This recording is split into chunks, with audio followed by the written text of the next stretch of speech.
Bienvenidos a un programa más de Frecuencia Sin Filtro. Soy Viridiana Alonso y este espacio lo comparto siempre con Gastón Müller y hoy tenemos un gran invitado con un gran tema, Gastón. Muy bienvenido, Damián.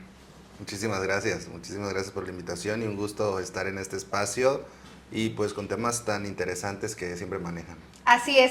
Digo, a Damián lo conozco ya de tiempo atrás, ya hemos trabajado en diferentes proyectos y la verdad siempre es un gusto, Damián, poder compartir espacios como este para hablar temas tan importantes como la salud mental.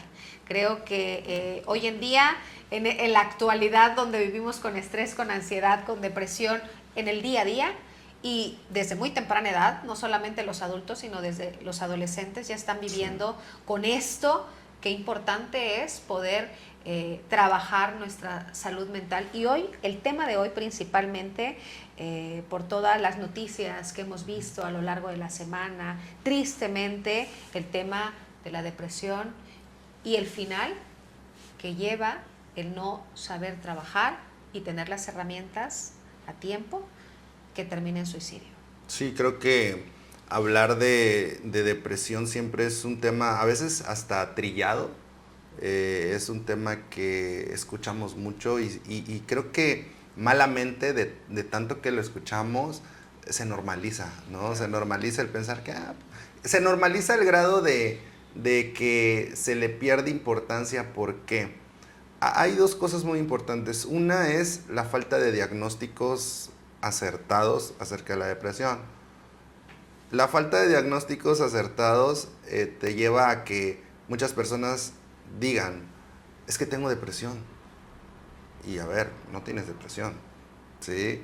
Estás pasando por un episodio tal vez depresivo que no es lo mismo, ¿sí? Estás pasando por un momento complicado, ansioso, de frustración, un momento de duelo, un momento de lo que sea, pero no va lejos del diagnóstico de depresión que cumpla con los criterios, porque para eso hay criterios para diagnosticarlo que vienen basados en literaturas específicas de psiquiatría.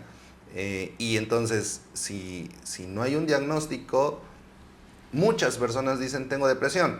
Y el problema es que muchas personas digan tengo depresión minimiza a las que de verdad lo tienen. Y entonces la depresión pierde credibilidad, porque entonces, como muchas personas dicen que tienen depresión, entonces las personas que sí lo tienen los toman por igual, porque no, dice que siempre tiene depresión, pero pues no, y así generalizan, ¿no? Y entonces es donde muchas veces ya no sabemos identificar quién sí, quién no, y pasan por igual. Entonces creo que por eso es un tema tan trillado y tan sonado y que a la vez se ha normalizado malamente, pero creo que al final es un tema de suma importancia, de mucho peligro. Es una enfermedad, sí, es un trastorno, obviamente con síntomas patológicos que se tiene que poner atención, porque al final del día el mayor, porque podemos decir, bueno, pero ¿qué de gravedad puede tener? Puede llevar a la muerte. Claro. Punto, ya, o sea, eso es el mayor riesgo, ¿no? Entonces, por eso es la importancia cuando se habla de este tema, y creo que por eso es importante informar y no desinformar, pues. ¿Cómo podemos distinguir entonces entre alguien que está viviendo una depresión a tristeza, a solamente una temporada de tristeza o por un proceso como el que todos vivimos? Pues. El tiempo. Uno de los criterios más claros para la depresión es el tiempo. Tiene que haber un tiempo prolongado en el cual la persona esté viviendo ciertos síntomas depresivos, como no precisamente debe ser siempre la tristeza, porque la tristeza al final del día a veces es pasajera, pero porque una persona puede ver, pues estaba triste, pero al ratito ya estaba riendo, yo creo que ya se le pasó, ¿no?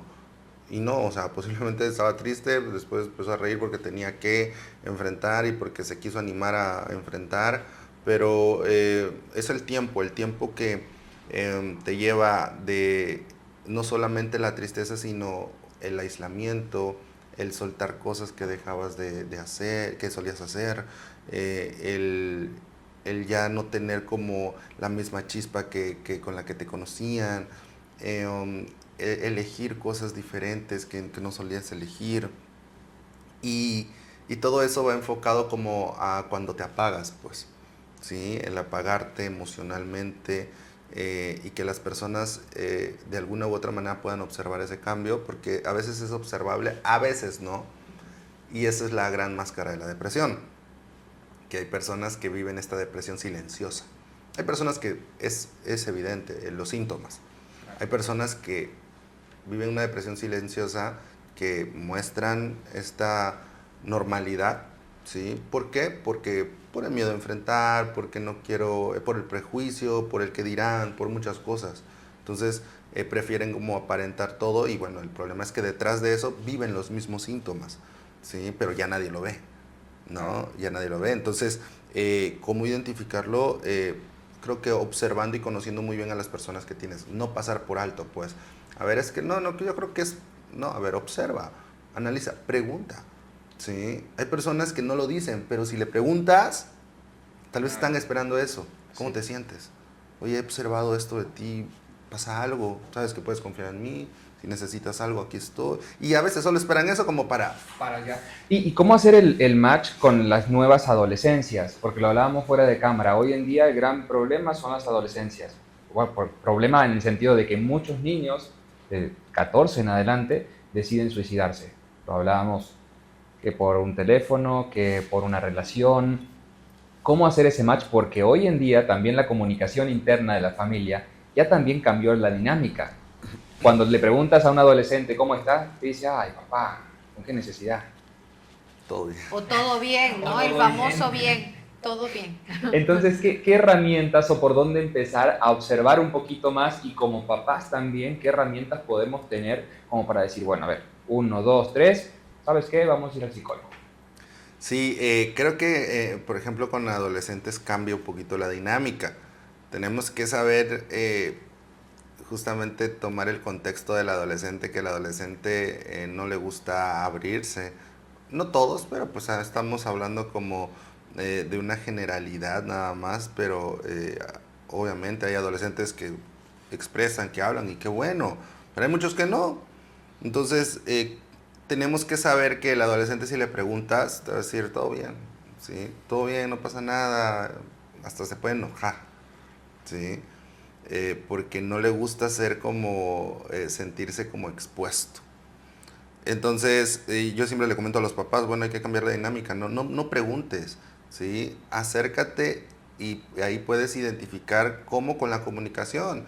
En vez de preguntarle cómo estás, acércate y platica de otra cosa. Y en su plática te vas a dar cuenta. Así es. En su plática te vas a dar cuenta si está triste, si está contento, si te contesta igual, si le ilusiona, si no le ilusiona, si está... O sea, ahí te vas a dar cuenta. Ah, ok, me doy cuenta que tal vez como que esto le gustaba y ahorita no, y veo que al contrario ya no quiere nada de eso. Ah, ok, entonces sin preguntarle si estaba bien o no, en la pura plática me puedo ir dando cuenta de cómo está, pero cómo es con la cercanía, con la comunicación, ¿sí? Y para eso requiere ese esfuerzo como padres de acercarse, sentarse. Yo les digo muchas veces, porque justamente ayer atendía a un adolescente que venían los papás.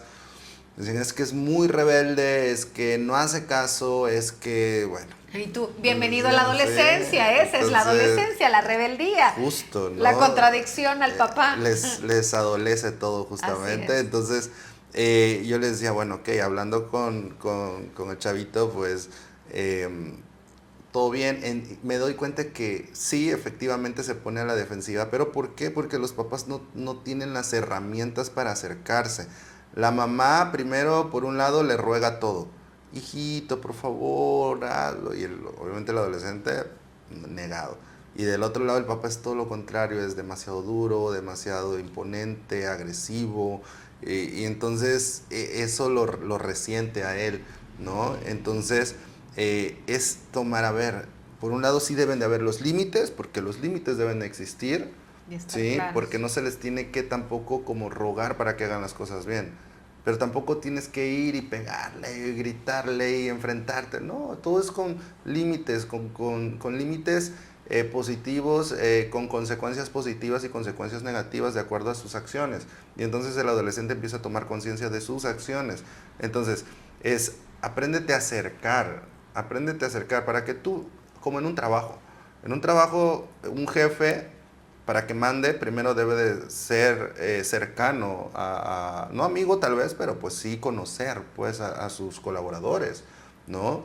De igual manera en la familia, quieres mandar a tus hijos, debes de conocer a tus hijos, ¿no? Saber cómo son, qué les gusta, qué no les gusta, cómo es su forma de ser, cómo es contigo y cómo es afuera, ¿sí? Eso es muy importante porque cambia. Yo creo que un padre presente puede conocer súper bien a su hijo y detectar cualquier cambio que haya en la actitud. Y yo, siendo mamá de un adolescente, siempre comparto mi experiencia porque al final, con 2 hijos, la adolescencia no se vive igual. Con el varón me tocó vivirla de una manera mucho más tranquila, relajada, y yo dije, bendita adolescencia, porque se queja a todos, tan tranquilo que es, ¿no? Pero él en especial, porque su personalidad así es, sí, ¿no? Con mi hija ha sido diferente, ha sido de un camino de retos que me ha llevado a estos retos y a estar más consciente de lo que implica la adolescencia. Pero lo que tú dices, el adolescente de por sí se bloquea, no quiero hablar con nadie, todo está bien, lo que tú me digas es mentira, empieza a retarte. ¿Cómo funciona o cómo me ha funcionado a mí? Interesarme en lo que está haciendo, en lo que ve. No llego y ¿qué hiciste? Y cuéntame, ¿con quién hablas? No, llego, a ver, veamos una película, o qué serie ves, a ver, ¿de qué trata? Interesarte en lo que está viendo, en lo que está haciendo, y a ver, cuéntame, ¿y por qué te gusta? Entonces, solita empieza a hablar y a decir lo que tú dices, porque de esa serie, ay, fíjate, ¿qué crees? No te conté que hoy en la escuela, y te empieza a sacar. Entonces tienes que estar atento, sin celular también, porque luego están los papás al lado, y es que estoy con mi hijo, pero estoy con el celular. No.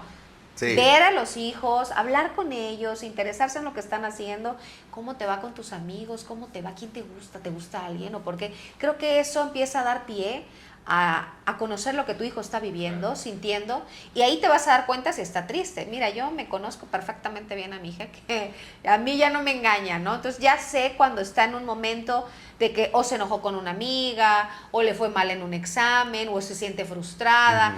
Se aíslan más, se encierran más en el cuarto, no quiere salir, pero es ahí, en ese cuarto, detrás de esa puerta, que es un peligro, que es donde tenemos que estar más presentes, saber qué pasa y, como tú dices, los límites claros. Y mencionábamos el ejemplo de la noticia más reciente, ¿no? De este adolescente aquí en Tuxtla, que pues, digo, para las personas que tal vez no conocen de la noticia, un adolescente que se suicidó, ¿no? Porque había terminado una relación. 16 años. Y dejó esta carta, ¿no?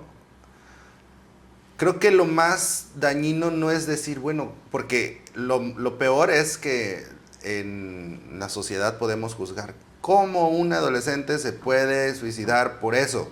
Y sí, ¿cómo? Yo sé que es algo tan extraño, pero yo creo que la pregunta sería, ¿cómo nadie se dio cuenta de la forma de ser de ese adolescente? De la forma tan extremista y de la forma que sentía las cosas, ¿sí? Si yo sé que mi hijo es intenso para sentir, porque ya me voy dando cuenta que es intenso en todo, con las amistades, con la persona que le gusta, y vive todo así, debo estar atento, porque sé que mientras salgan las cosas bien, cuando esté con el noviecita, todo va a ser felicidad, pero debo saber qué va a pasar cuando ya no, cómo lo va a vivir, porque si sé que mi hijo viene así súper intenso, entonces debo estar preparado para que tenga una buena red de apoyo cuando termine con el novio, la novia. No, porque ahí viene el peligro, porque ahí sé que se va a querer hacer de todo. Entonces, ahí es donde pero ¿cómo conociendo? Entonces, definitivamente, para que este adolescente llegara hasta ese punto, no podemos decir que fue, hoy lo pensé, hoy lo hice, hoy me pasó todo, hoy lo sentí. No, a ver, desde que tal vez no tuvo nadie a quien contarle tengo problemas, tengo una relación, tal vez, de entrada, claro. ¿Sí? Ya tengo novia, y como hombre, adolescente, fíjate que podemos a veces pensar, no, para el hombre es más fácil. No, vivimos en una sociedad sexualizada que al hombre se le presiona tanto que luego ya da pena como adolescente decirlo, porque me van a estar molestando, ¿sale? Y de que van a estar molestando de que ya la novia y que esto y que lo otro y oye, y como adolescente es incómodo. Sí, claro. Entonces, mejor evito, ¿no? Mejor no cuento que tengo novia, ¿sí? Y entonces, tal vez el saber si tenía novia, el saber cómo era su relación, el saber cómo era la otra chica, el saber cómo llevaban la relación en la escuela, afuera, la veía afuera, no la veía en casa, o sea, cómo, hasta qué punto era la relación, ya habían situaciones sexuales o todavía no, porque eso en la adolescencia influye mucho, ¿sí? Platicábamos de esto. Justamente el tema de cómo han cambiado las épocas, los tiempos también, pero también los adolescentes hoy tienen mucho más información que nosotros en aquella época. Sí, claro. Sí, claro. Entonces, ese exceso de información también los lleva siempre al límite, y justamente lo que mencionabas con el tema de la comunicación, que sea inmediata. Sí, y eso pasa porque como estamos criando adolescentes que no tienen tolerancia a la frustración, porque estamos en esta era de la inmediatez, donde todo lo conseguimos con un scroll, con todo lo conseguimos con el darle para arriba, que todo lo conseguimos cambiando el canal, o sea, todo está. Entonces estamos acostumbrados a que todo sea rapidísimo, todo sea inmediato. Y entonces quiero que todo en mi vida sea igual. ¿Sí? Así como si algo no me gustó en una red social, me voy a la otra red social. Y así como si no me gustó esta persona, acá le hablo a la otra persona porque tengo a 1000 personas agregadas. ¿Sí? Y le puedo hablar a 5, 6, 7 al mismo tiempo. Y así como puedo cambiar tan rápido, a veces así quiero que pase en mi vida real. ¿Sí? Que si ya tuve un problema, quiero que hoy mismo se arregle ahorita. Y como no hay nadie que me respalde, que me dé calma, que me dé información acertada, que me dé tranquilidad, una contención emocional de decir, a ver, hijo, mira, las cosas sí son, ¿sí? O incluso, no solo la red de apoyo, o sea, límites de, a ver, en la casa son procesos, ¿sí? Yo le mencionaba ayer a otro papá, es que mis hijas quieren hacer todo, pero no quieren hacer nada en la casa, ya quieren salir, quieren ir al albergue, quieren ir, y no quieren hacer nada en casa. A ver, hay reglas, deben de saber, para que tú tengas el derecho a salir a jugar, debes saber arreglar tu cuarto. Sí, para que tú hagas esto, debes primero hacer esto. Es un proceso. Cuando nosotros estamos acostumbrados a eso, entonces sé que para que se arregle un problema también debe haber un proceso. Pero cuando no, entonces a veces queremos todo. Y si este chico tal vez no tenía esa información y demás, entonces no supo qué hacer con su conflicto emocional, no supo a quién recurrir definitivamente, porque eso es una realidad, no supo a quién decirle. No supo a quién decirle. Y el no saber a quién decirle no era culpa de él. Claro. ¿Sí? Entonces, creo que por eso la pregunta no es cómo un adolescente se puede suicidar por ese tipo de problemas. No, cómo un papá no se puede dar cuenta de eso. Como un adulto. No percibió Creo lo que que él esa es la estaba pregunta. viviendo, claro. No. ¿Quiénes son más vulnerables, Damián, de poder vivir la depresión? Los adolescentes por todos los cambios que están viviendo, porque en ellos todo es intensidad, o aman mucho, están tristes, están enojados, pero todo en intensidad, lo potencializado. Los adultos o adultos mayores. Yo creo que hay un porcentaje muy parejo en algunas cosas, porque definitivamente depende de muchos factores externos.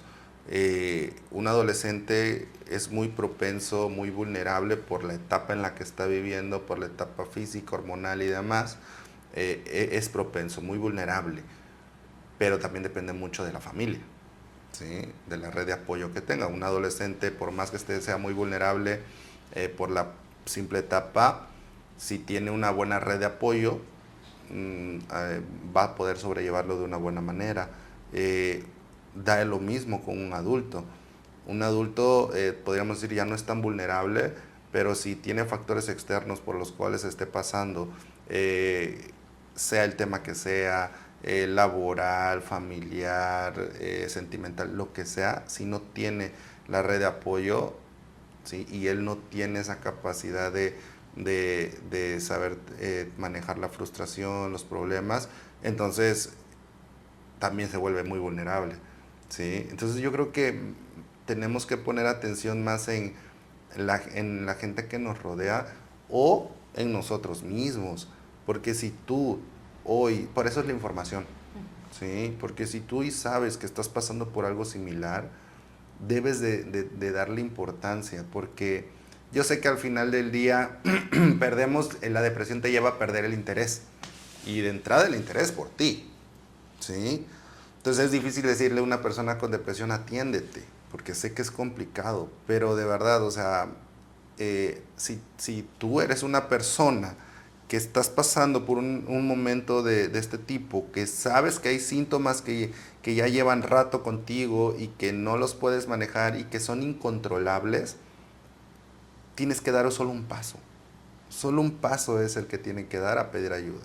Lo demás ya viene por añadidura, pero el primer paso es el que muchas veces se tiene que dar de manera personal cuando a veces no existe esa red de apoyo, porque cuando hay una red de apoyo, bueno, o sea, ya tú vas, tratas de guiar, tratas de acompañar, estás atento a la persona, ¿sí? Pero cuando no, es difícil. Entonces, pues aquí es tratar de que si identificas este tipo de síntomas, bueno, tratar de dar ese primer paso. En caso de los adolescentes, tratar de estar atentos a ellos, platicar como lo decían justamente. Creo que eso es lo más importante para que podamos como no tanto ver la vulnerabilidad tal vez de cada parte de la población, sino la vulnerabilidad también de las personas que lo sufren, pero también nosotros que tanto somos capaces de identificar algo así. ¿No? Adelante. Damián, pregunta, hagamos un pequeño impasse. Ahora, ¿cómo hace Damián en su vida personal para canalizar todo lo que trabajas durante el día? ¿Cuáles son tus hobbies? ¿Cómo te relajas? ¿Cuándo descansas? Híjole, yo creo que es complicado, es complicado porque hace poquito lo platicaba, en realidad creo que es difícil cuando pues estás acostumbrado a estar todo el día, ¿no? Recibiendo a personas, escuchando problemas, pues obviamente llega una saturación también, ¿no? Creo que parte importante de poder canalizar esto, yo a veces me digo lo mismo, o sea, a ver, no te pierdas la importancia, porque el atender a pacientes a veces es darle tu todo.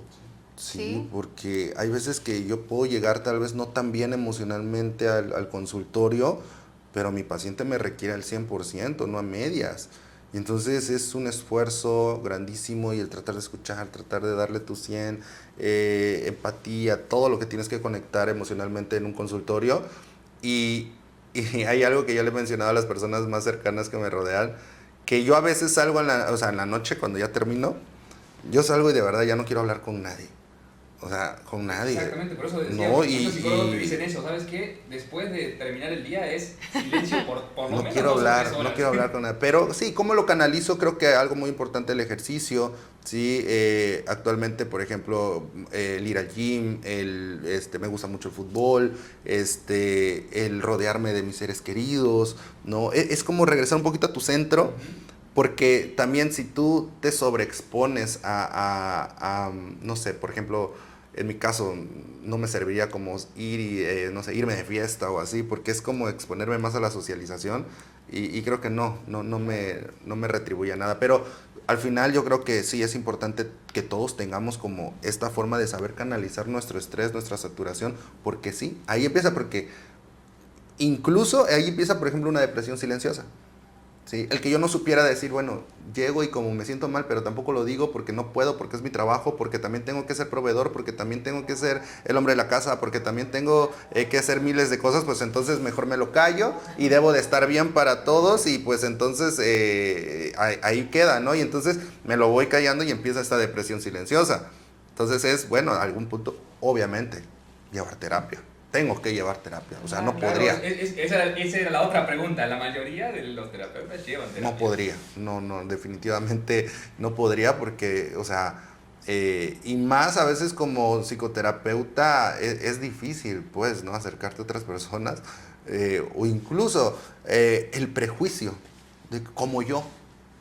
No, es que es necesario, Claro, pues, todo. es necesario, aún más, yo creo.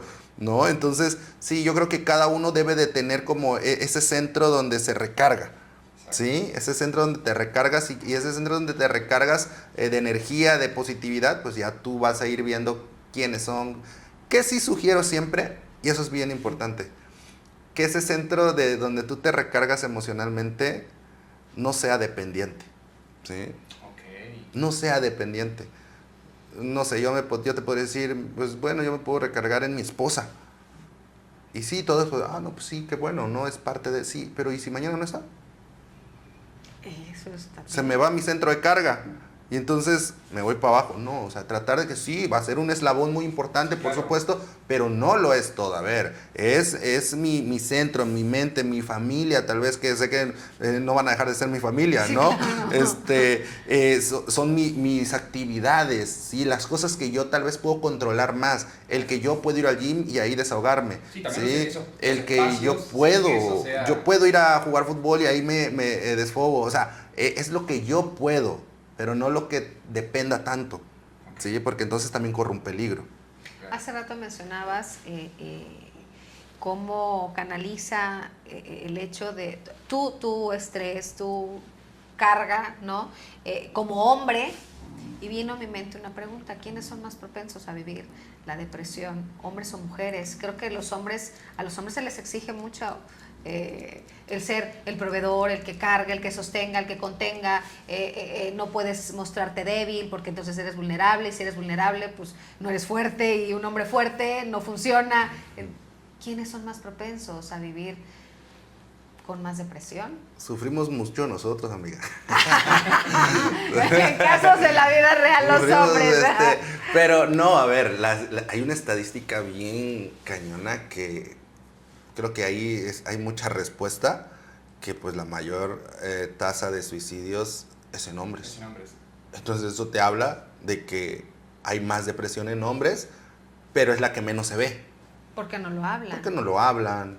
No, y porque además justamente te tocas un punto importante. Por ahí lo platicamos con amigos. Yo siempre les digo, es que yo sigo yendo al psicólogo. Todavía no te sanaste. Digo, pues si yo no tengo ninguna enfermedad, le digo, voy al psicólogo porque necesito platicar, necesito... Me dice, pero qué ganas de gastar dinero. No, no es cuestión de gastar dinero, es justamente lo que dices, este cable a tierra, Sí. esta inversión de...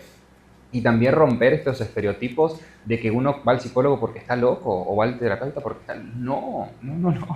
Es justamente encontrar esas herramientas y esos canales de comunicación para tener una sociedad más sana. Sí, y creo que hoy en día la verdad es que sobre todo en generaciones, porque si vemos la tasa de suicidios, sí hay muchos suicidios tal vez en adolescentes, pero también hay muchos en personas mayores, alrededor de los 40, los 60, hay una tasa ahí muy alta. Pero, ¿por qué? Porque están acostumbrados a callarse, a que se educaron en una época tal vez donde no se hablaba, o sea, el hombre no podía quejarse. Sí, claro. Y entonces el hombre trae esta carga de tener que ser el fuerte, el valiente, el proveedor, el que respalde, resuelva, Sí. ¿no? Pero eso, y ojo, no estoy diciendo que el rol sea negativo, digo, cada quien lo puede llevar, o sea, tal vez a mí me gusta llevar ese rol, ¿sí? Pero para llevar un rol como un cargo, como un trabajo, como lo que sea, tienes que tener esa parte de la contención que te ayude a reiniciarte. Pues a ver, en momentos de mucho estrés, ¿qué vas a hacer? Porque mientras, no sé, yo puedo ser proveedor, yo puedo resolver, yo puedo hacer todo mientras esté yo bien. ¿Qué va a pasar cuando esté yo mal? Que esté mal económicamente, que esté yo tal vez mal de salud, o sea, ¿qué va a pasar ahí? ¿Cómo voy a reaccionar ante eso? Porque si yo no estaba preparado, nunca me mentalicé para eso, entonces en ese momento se me acaba la vida, porque entonces siento que pierdo mi valor. Y cuando yo como hombre siento que pierdo mi valor, entonces en ese momento se me acabó todo. Porque siento que ya nadie me ve igual. Siento que ya no valgo lo mismo ni para la familia, ni para la sociedad, ni para los amigos.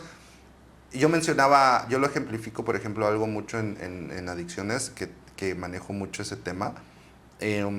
Las personas que dejan de consumir. Siente que por ejemplo, el hombre siente que pierden un valor. ¿no? El dejar de consumir alcohol.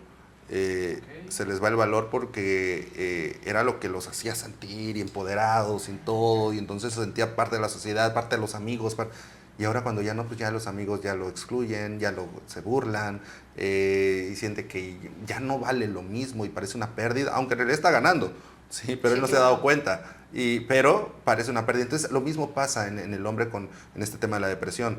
Por eso la tasa de suicidios es más alta en hombres. ¿Por qué? Porque no se habla, ¿sí? Y entonces es ahí donde pues no tenemos esa capacidad de canalizar toda esa información negativa y pues se toman este tipo de decisiones lamentables. Pues es que a los hombres desde chiquitos les hacen de no llores. No llores. Aguántese. Hay muchas de esas No, situaciones. entonces... Y eso es en general, digo, desde aquí hasta Sudamérica. Yo me acuerdo de algunas discusiones con mi abuelo cuando yo le decía que estoy estresado a los 20 años. Me decía, ven a trabajar conmigo y yo te voy a demostrar lo que es el estrés. Eso no existe, me decía. Eso son cosas de inventos de ahora. Estoy hablando hace 20 años atrás. Sí, entonces, imagínate. tú dices, está como muy marcado esa parte de ciertas situaciones. Y ahora tú dices, estás deprimido y dices, no, ponte a trabajar y se va a ver cómo se te va la depresión. Ya no se diga ver a alguien llorar porque rompió en una relación. O sea, dices, no, o sea, volvemos a lo mismo. Sí, claro, ¿no? ahí eres el... Eres la burla, o sea, ¿por qué? Porque vivimos en esta sociedad donde el hombre débil es la burla, donde el hombre débil es presa de los demás, porque se habla que, por ejemplo, entre mujeres también es como muy la crítica y todo eso. Bueno, entre hombres es lo mismo. El hombre vulnerable es el hombre que es presa de los demás. Entonces, pues todos se esconden, todos se tienen que ver fuertes, todos se tienen como nada me importa. Y el problema es cuando ya esto no es sostenible, ya te gana, algo pasa, ¿no? También tenemos entonces un papel muy importante en casa, los papás, de formar a hombres sensibles, que se expresen, que sean conscientes de sus emociones, de lo que sienten, pero que lo puedan hablar libremente, quitando este tabú que existe hasta el día de hoy, en donde el hombre no puede llorar, el hombre no puede sentirse mal, el hombre no puede sentirse cansado, el hombre no puede sentirse frustrado. Quejarse, ¿no?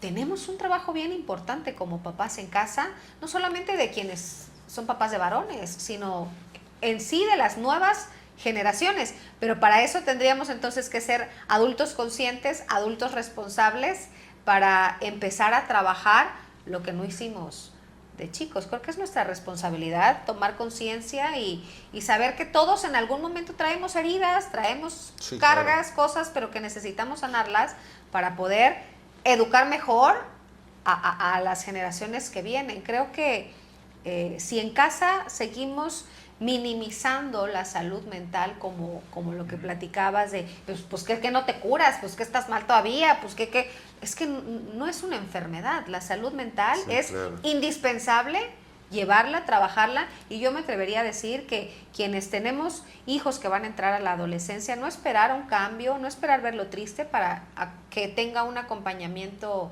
psicológico.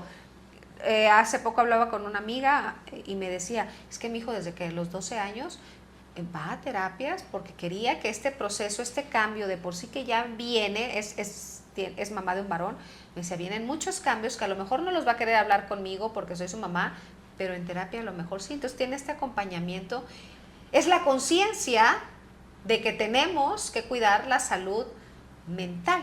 Sí. Porque también este chico de 15 años que terminó con su novia sintió que la vida se le acababa, y mi amiga estaba así súper preocupada diciendo, es que no quiere comer, ya no quiere ir a la escuela, se le acabó el mundo, pues ya quiere morir porque se le fue la novia, como si no fuera a tener alguien más, ¿no? Pero vamos, gracias a que ella desde temprana edad o desde antes, desde que su hijo entró a la adolescencia, empezó a preocuparse por esto, pues es más fácil para el chico y para ella incluso poder acompañarlo.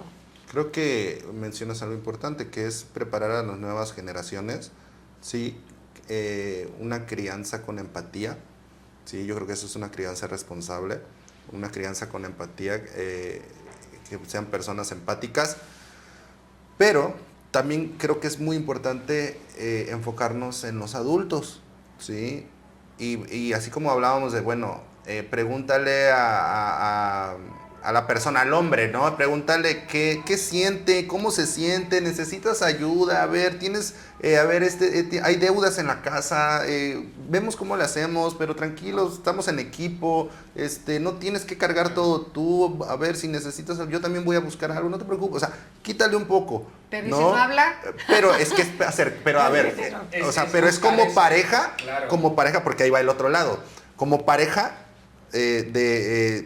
acercarte a tu pareja y es conocer a tu pareja, ¿no? Es conocer a tu pareja de... como viviendo con un Ajá, pero, y justo, o sea, por eso es acercarte a tu pareja y preguntar, identificar, a ver, yo sé lo que está pasando, aunque a veces no lo aparente, pero yo sé que, a ver, ¿cuánto gastamos? Y ahorita no le está yendo también. Y a pesar de eso, no me está mostrando nada malo, como que nada pasa, pero, ¿y si sí? ¿No? Entonces, tengo que acercarme y preguntar, oye, ¿cómo estás? ¿Cómo te sientes? Bueno, pero no quiero solamente como excluir o hacer la víctima al hombre, ¿no? Porque obviamente hay muchos hombres que lamentablemente también no son nada empáticos con la mujer, ¿no? Y por ser el proveedor, por ser el que manda, por ser el que eso, o sea, ya no se transforma en exactamente. y entonces, a ver, no, tú también como pareja no te olvides que la mujer, a pesar de que tal vez no sea la que lleve todo, la carga de la casa en muchas cosas, pero hay muchas cargas muy pesadas, los hijos, si no trabaja tal vez en algo laboral, pero el trabajo de la casa es muy importante, demandante 24/7. Sí. A ver, pregunta también cómo se siente, acércate a ver qué necesita, o sea, es empatía.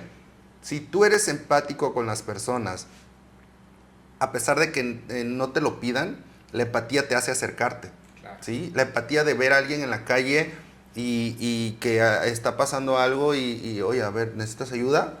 Es empatía, no me lo está pidiendo, ¿sí? Pero por empatía lo estoy haciendo y chance sí lo necesitaba. Entonces, la empatía es la que va a romper mucho con esta depresión, que para mí, más que identificar y preguntas tan específicas, es aprende a tener empatía. Aprende a tener empatía hacia los tuyos, hacia tu círculo más cercano, educa a personas con empatía, niños con empatía, ¿sí? Porque los niños crecen hoy sin empatía porque están cerrados en un celular, en una tablet, y entonces el mundo es tan irreal para ellos, ¿no? Entonces, educa a hijos con empatía, ten empatía con tus hijos, ¿sí? Ten empatía de darle importancia a sus temas. Si le dolió porque terminó con el novio, le dolió, ¿sí? No le dolió, no lo minimices, dale la importancia para que te cuente, ¿sí? Entonces es empatía. Para mí la palabra clave es empatía, y si tú aprendes a desarrollar eso vas a poder ayudar muchísimo a tu círculo más cercano. No es una palabra menor. Creo que va a ser el título de... Cuéntanos tus redes sociales, dónde seguirte, dónde poder agendar una cita. Claro que sí, me pueden seguir a través de Instagram, de Facebook, de TikTok. Me encuentran como psicólogo Damián Díaz, así aparezco en todas las redes sociales, ahí me pueden escribir y ahí les brindo toda la información. Y psicoclínica de DZ. Y pues bueno, también las personas que gusten hacer su cita, tenemos terapia infantil, terapia para adolescentes, terapia para adultos en Psicoclínica DZ, donde tenemos a más psicólogas a su disposición. Y les hacemos la invitación para que vayan, para que se acerquen, para que conozcan y que también ustedes le den la importancia y la seriedad a la salud mental que requieren, ¿no? Creo que de esta manera podemos estar más presentes, más conscientes, ser mejores padres, ser mejores parejas, ser mejores personas, compañeros de trabajo y ser más empáticos, creo, ¿no? Pregúntale hoy como tarea a las personas que estén viendo este episodio, después de esto, después de escuchar esto que hablamos, ve y acércate y pregunta cómo estás. ¿Cómo estás? ¿Cómo te sientes? ¿Qué pasa? Observa a tus hijos, a tu esposo, a tu esposa, a tu papá, a tu mamá, tu hermano, hermana, o sea, pregunta cómo estás, ¿no? Y creo que es una palabra clave que si tú la haces un hábito, vas a encontrar respuestas que tal vez no te imaginas. Okay, ¿no? Muy buena recomendación. Sin lugar a dudas. Damián, muchísimas gracias por la plática, por la apertura. Creo que va a ser la primera de muchas invitaciones que podamos platicar y demás, porque definitivamente construir una sociedad sana tiene que ver con esto, que nos podamos comunicar de una forma definitivamente empática. Sí, muchísimas gracias a ustedes por el espacio con temas tan importantes y pues sobre todo para toda la gente que nos ve, pues que esto sirva, ¿no? Que esto informe y que lleve, que sume ese granito de arena hacia sus familias, hacia la sociedad, y pues creo que de eso se trata esto, ¿no? De poder aportar algo, y pues gracias por el espacio. No, gracias a ti, Damián, de verdad, síganlo en sus redes sociales. ayúdanos a compartir este episodio. Siempre, siempre la información va a llegar a las manos o a las personas adecuadas, así que el trabajo de ustedes es ayudarnos a difundir, a compartirlo, para que más personas conozcan también de estos temas y tengan las herramientas para poder enfrentar cualquier situación. Gracias por acompañarnos, los esperamos en el próximo episodio, Gastón. Muchísimas gracias a todos, síganos en todas las plataformas, redes sociales de Frecuencia Sin Filtro en Frecuencia Alfa. Muchísimas gracias y que tengan muy bonita tarde.